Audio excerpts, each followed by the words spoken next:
You're watching Real Health. Thank you for staying with us.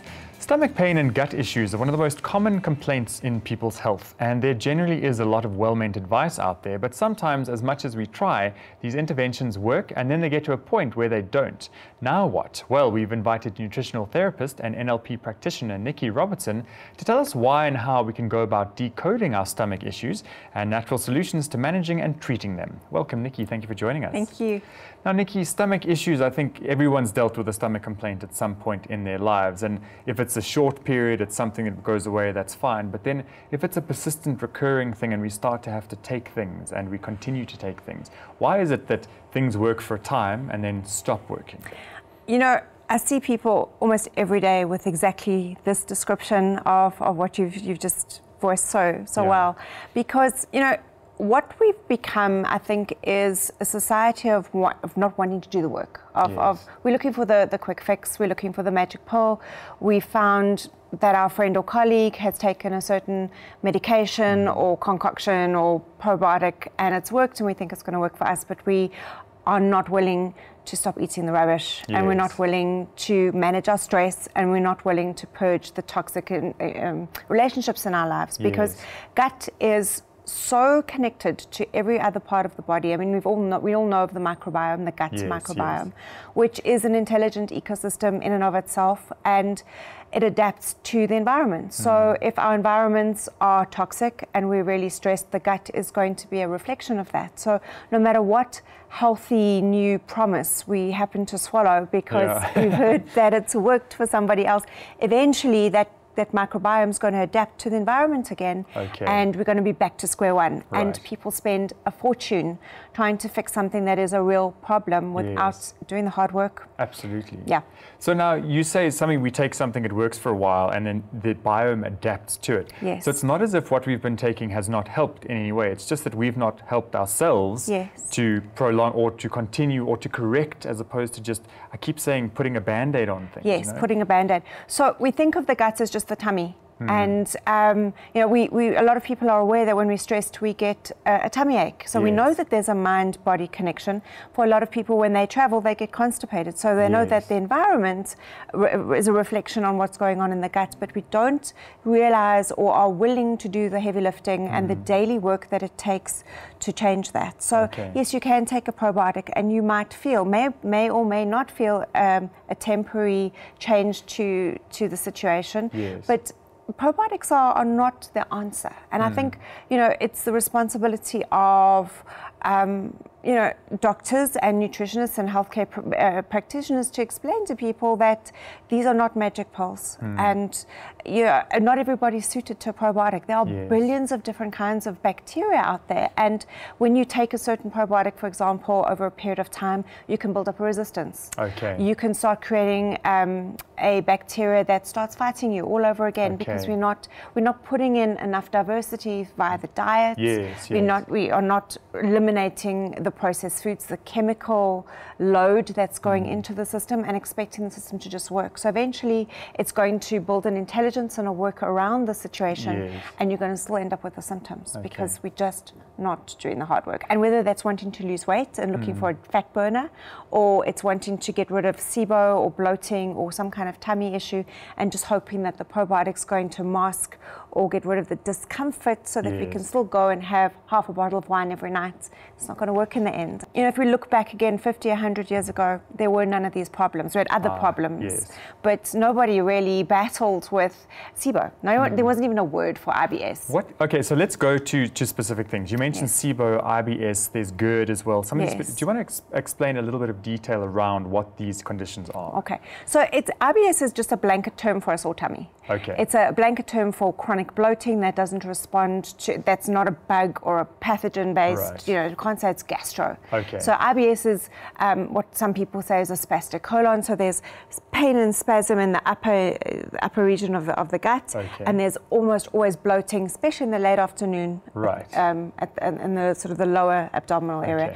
And that refers a lot to how the bacteria, a combination of the bacteria in the gut, so is the bacteria breaking down our food and helping it to pass through, as well as the acidity in the stomach itself. So do we have enough digestive enzymes to break down what we're eating? Yeah. Okay. Then again, do we have enough food for the healthy bacteria in the gut? And that comes from what we call a prebiotic, which is plant fiber. But then there's plant fiber that ferments and plant fiber that doesn't ferment. Right. And the plant fiber that ferments can be a problem for some people. So you may be going and having yogurt and kombucha and all these lovely fermented products that are causing even more problems. But we don't know until we start breaking this down and going, well, maybe, you shouldn't be having fermented foods. Maybe we should just be going back to basics.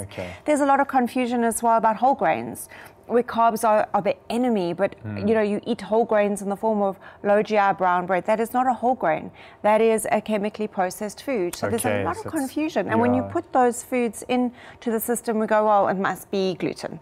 But the human genome, well, not the genome, but the human gut is, for most people, really well adapted to digesting gluten, say for people who've got celiacs. We're not adapted for digesting chemically processed foods or industrial chemicals, which are put into foods. My best advice is keep things really, really simple. Get as much of a diversity of plant-based foods as possible. Plants also break down into fatty acids. So even though you think you may not be eating a high-fat diet, what the gut does is breaks down plant matter into fats, because that is what's needed to create bacteria. So the body is really intelligent. That's a really good description of how the intelligence of the gut microbiome makes things happen irrespective. But what happens is then we end up with all this pain and bloating and discomfort, because we just trying to cheat the system all the time by being too clever about things. But not being clever at all, actually. Now, SIBO, what is SIBO? SIBO is a proliferation of bacteria in the lower intestine. So once the food and what you've eaten has gone through its digestive process all the way to the bottom, it is growing bacteria before being eliminated, and it creates gas. So it literally creates bloating and discomfort, but in the sort of the lower bowel, so the small intestine. That's where things sit and just create literally air, and it becomes very, very uncomfortable. So it's a big bad bubble, really.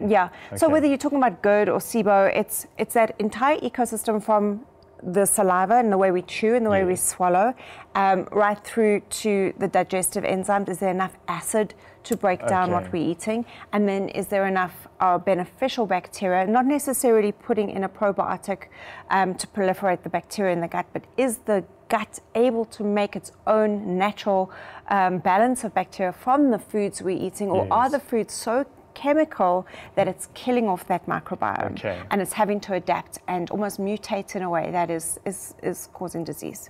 What would your suggestion be to say, here's a simple process that you can embark on that will slowly help to reorganize, rebalance, and repopulate your gut with the right bacteria?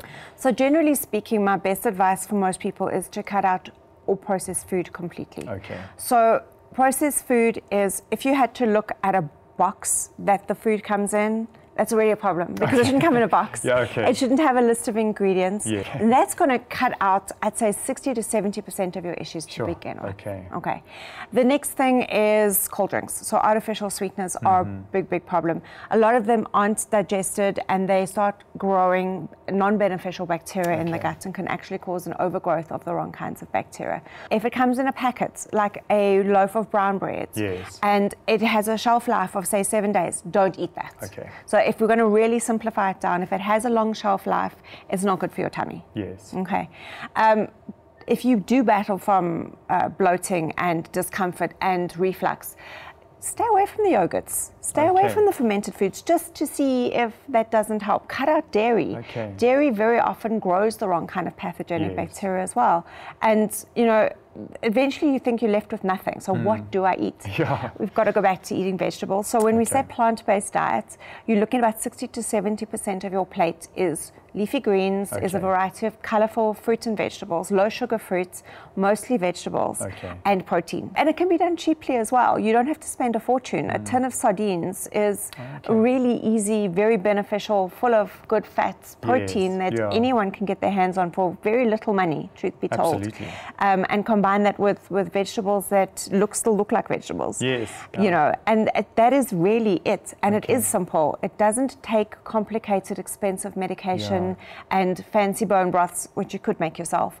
It doesn't mean having to spend a fortune. And I think for a lot of us, it is that perception of it's not going to be convenient, I don't have time, it's going to require me to be in the kitchen, and I hate being in the kitchen. So we set up all these blocks that already prevent us. Before we even started, Before we even started, and then we make up our minds that, no, I'm just going to swallow this pill and hope it works.